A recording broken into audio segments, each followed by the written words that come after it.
Hello दोस्तों, नमस्कार। स्वागत है आपका फिर से नई वीडियो में। दोस्तों आज की वीडियो में हम देखने वाले दोस्तों मेवाड़ मुकुट खंडकाव्य के लिखने रचना के उद्देश्य को अपने शब्दों में लिखिए। तो चलिए दोस्तों देख लेते हैं। वीडियो काफी वेरी इंपॉर्टेंट होने वाली है, तो आप लोग वीडियो में कंटिन्यू बने रहिए। दोस्तों कवि गंगा रत्न पांडे द्वारा रचित मेवाड़ मुकुट खंडकाव्य में देशभक्ति की महान भावना का निरूपण हुआ है। कवि ने यहाँ मेवाड़ के महाराणा प्रताप के चरित्र पर प्रकाश डालकर उसे अपने काव्य का प्रतिपाद्य विषय बनाया है। और महाराणा प्रताप उन ऐतिहासिक महापुरुषों में से एक हैं जिन्होंने अपनी स्वतंत्रता और स्वाभिमान की रक्षा हेतु अपना सर्वस्व बलिदान कर दिया था।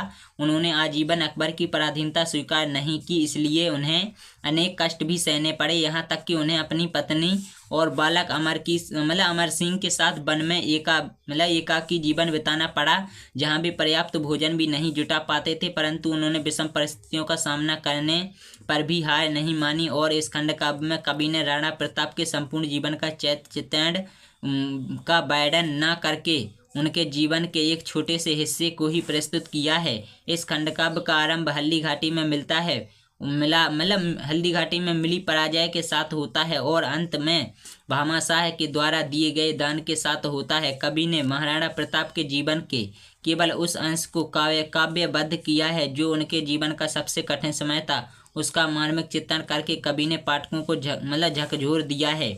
इस खंडकाव्य के माध्यम से कवि अपने पाठकों को स्वतंत्रता का महत्व समझाना चाहता है।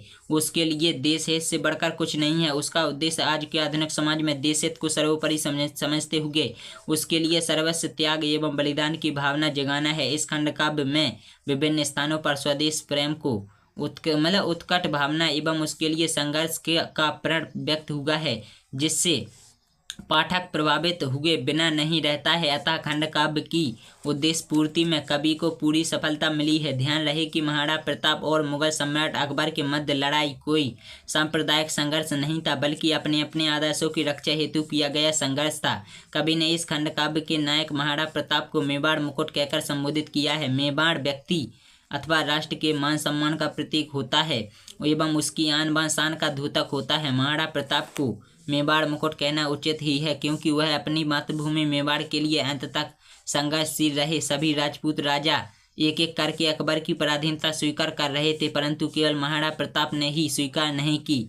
दोस्तों वे वास्तव में मेवाड़ की गौरवशाली परंपरा के रक्षक थे। उन्होंने अपनी मातृभूमि को शीश झुकने नहीं दिया। अतः इस खंडकाव्य के लिए निर्धारित किया गया शीर्षक मेवाड़ मुकुट पूरी तरह उपयुक्त एवं सार्थक है, और इस खंडकाव्य के लिए इससे उपयुक्त अन्य शीर्षक नहीं हो सकता था। इसलिए खंडकाव्य का दूसरा प्रमुख पात्र भामाशाह भी प्रेरणादायी है, जिन्होंने संकट के समय अपनी मातृभूमि की सेवा के लिए तमाम संपत्ति उपहार स्वरूप महाराणा प्रताप को समर्पित कर दी। और आज धन के लिए जहां भाई भाई आपस में संघर्ष कर रहे हैं, लड़ मर रहे हैं, वहां भामाशाह का चरित्र सभी के लिए प्रेरणादायी है। दोस्तों आशा करता हूं आप लोगों को वीडियो पसंद आया। अगर वीडियो पसंद आई तो वीडियो को लाइक करना और चैनल को सब्सक्राइब जरूर कर लेना।